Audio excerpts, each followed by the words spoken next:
السلام عليكم ورحمة الله وبركاته. معكم محمد المصري من كود 7 للبرمجيات. عند حضرتك ملفات اكسل مهمة جدا ومحتاج ان محدش يقدر يخترقها. طيب عند حضرتك برنامج اكسل وخايف حد يكسر الحماية بتاعته ويدخل على بياناتك الشخصية، خايف اي حد يضرب الاكواد ويدخل يخترق ملف الاكسل ويحصل على بياناتك. طب عند حضرتك برنامج اكسل وخايف حد ياخده ويشغله على جهاز تاني، هنقدم لحضراتكم النهاردة حل أكيد لكل هذه المشاكل إن شاء الله في هذا الفيديو مع الحماية الفائقة للإكسل.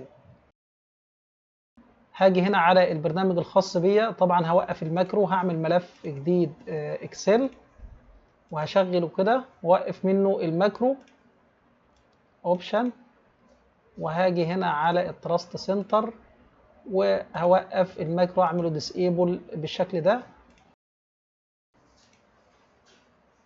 كده انا وقفت الماكرو. هاجي افتح البرنامج الخاص بيا وهاجي على الديفلوبر. طبعا انا عامل لوجن وعامل يوزر فورم 1. انا دلوقتي مخلي في ذيس ورك بوك، مخلي اللي بيفتح كان اللوجن الاول، يعني كان مكتوب لوجن. انا دلوقتي هخلي يوزر فورم 1 علشان البرنامج ما يفتحش على اللوجن ويفتح مباشرة على اليوزر فورم 1. هكتب يوزر فورم 1 دوت شو، وطبعا هخفي الاكسل خالص. ابلكيشن دوت فيزابل بيساوي فولس. هقفل هنا وهسيب الكلام ده وهخرج وهعمل باسورد للبرنامج الخاص بيا. ولنفرض دلوقتي هاجي هنا كده على بروتكت ورك بوك وهاجي هنا على الباسورد وهضغط وهكتب الباسورد الخاص بيا، 1 مثلا 2 3، واضغط موافق 1 2 3 واعمل سيف. وبكده يبقى الملف الخاص بيا بقى محمي حماية كاملة. وطبعا بالشكل ده الملف ده هيكون غير قابل للاختراق، مش هينفع يتفتح غير بالباسورد. طيب دلوقتي انا محتاج اعطي الملف ده للعميل ويشتغل بيه على الجهاز الخاص بيه وما اعطيش ليه الباسورد. هنيجي دلوقتي ندخل ناخد الملف بعد ما نحمل ملف الحماية. هنيجي نحط ملف الحماية هنا ونعمل له استخراج. خلاص كده ممكن احذف ملف الحماية خالص. ده اهم حاجة في الملفين دول، ملف الاي اكس اي وملف الاكسس، الاتنين محميين. ده محمي برضو بباسورد او بكلمة مرور الاكسس، وطبعا الملف الاي اكس اي غير قابل للاختراق. فدلوقتي حضرتك عندك 3 ملفات للبرنامج الخاص بيك، حماية مركبة. الاكسل محمي بباسورد والاكسس محمي بباسورد والملف الاي اكس اي. تعالوا دلوقتي نشغل من الملف الاي اكس اي. بسم الله الرحمن الرحيم. هيبدأ يعطيني نسخة تجريبية اقدر اجرب بيها البرنامج عندي، وهنشوف الكلام ده ازاي. نضغط تفعيل النسخة التجريبية، هيقول لي شكرا لتفعيلك النسخة التجريبية. بعد كده هفتح مرة تانية، هيعطيني 3 أيام نسخة تجريبية أقدر أجرب بيهم البرنامج. تعالوا دلوقتي نشوف هندخل إزاي على البرنامج الخاص بينا اللي هو الإكسل. دلوقتي هدخل بالمستخدم أدمن، كلمة المرور 1 2 3. بدل ما هضغط على لوجن، لا هضغط على الترس الخاص بالإعدادات. هيدخلني على الإعدادات، ودي أول مرة بيفتح معايا اسم المالك أدمن أو المبرمج، والباسورد 1 2 3. طبعا انا كمبرمج هغير الاسم ده، هخليه مثلا الي واخليه 3 5 مثلا. يبقى في الحاله الجايه لما اضغط على الترس مش هيدخلني على الاعدادات دي، هيدخلني على اعدادات المستخدمين فقط بالادمن.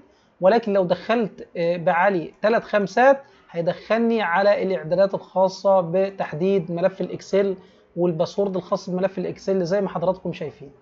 دلوقتي هستعرض وهذهب لملف الاكسل اللي انا عامله. دلوقتي ملف الاكسل اهو، اللي هو ملف الاكسل ده هختاره والباسورد الخاص بيه 1 2 3.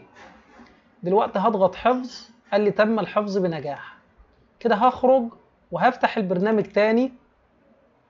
خلاص كده الف مبروك، البرنامج هيشتغل معايا من لوحة التسجيل الدخول دي. تعالوا كده نجرب 1 2 3 واضغط لوجن، هيفتح لي ملف الاكسل. خليكم معايا.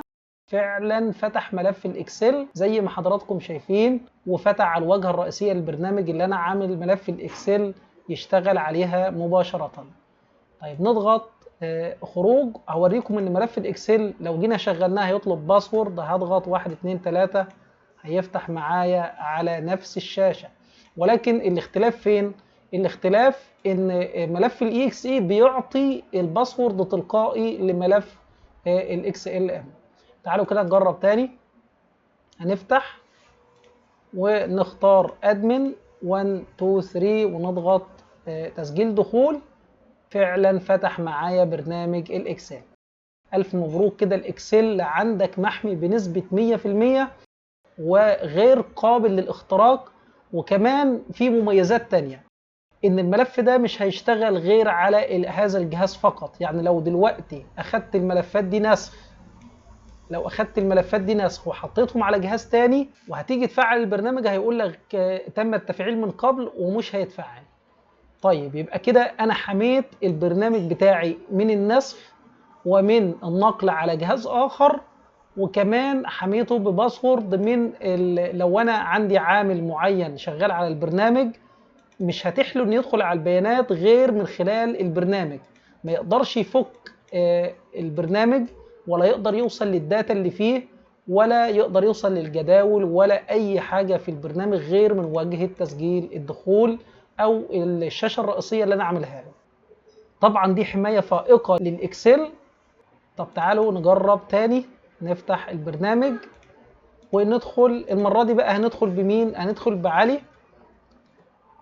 لو انا عايز اغير الباسورد بتاع الملف، طبعا هغير الباسورد بتاع الملف خارجي وهاجي هنا هغير الباسورد. يعني لو دخلت هنا 1 2 3 طبعا هيقول لي تسجيل الدخول خطأ، او لو دخلت هنا مش هيفتح. طيب هنا انا عملته 3 خمسات. هضغط تاني على الترس، فتح فعلا معايا على الاعدادات.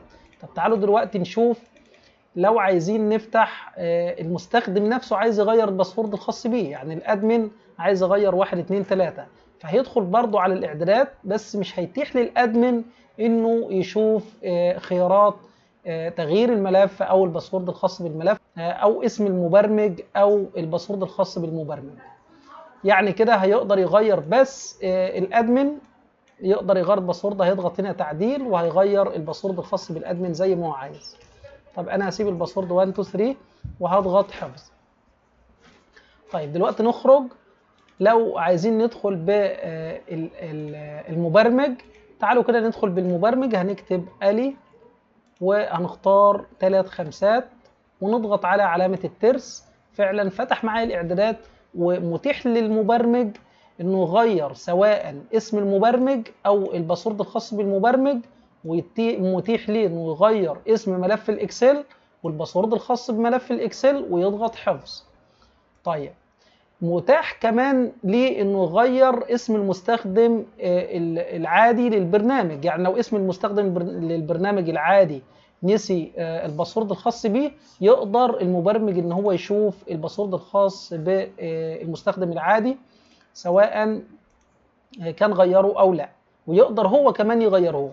يعني يقدر المبرمج يغير الباسورد الخاص بالادمن او اي مستخدم تاني طبعا. طيب تعالوا دلوقتي نخرج من البرنامج ونغير اسم الملف. طب لو غيرنا اسم الملف هنا لأي اسم تاني، هل الكلام ده هيعمل مشكلة في البرنامج؟ نفتح، مفيش أي مشكلة حصلت. تعالوا كده نشوف. لو دخلنا بالأدمن 1 2 3 وضغطنا موافق هيفتح لي فقط الإكسل العادي ومش هيفتح البرنامج. طبعا بفضل الله دي حماية فائقة للإكسل، وللناس اللي محتاجة الحماية الفائقة دي يقدر ينتسب في القناة كداعم ماسي ويحصل على ملفات الحماية بصفة دائمة إن شاء الله. يا ريت لو أعجبكم الفيديو تشتركوا في القناة وتفعلوا زر الجرس ليصلكم كل جديد في عالم الأكسس والإكسل. وللناس اللي محتاجة ملفات الحماية تنتسب في القناة كداعم ماسي، وإن شاء الله يحصلوا على ملفات الحماية الكاملة للإكسل. كان معكم محمد المصري من كود 7 للبرمجيات. السلام عليكم ورحمة الله وبركاته.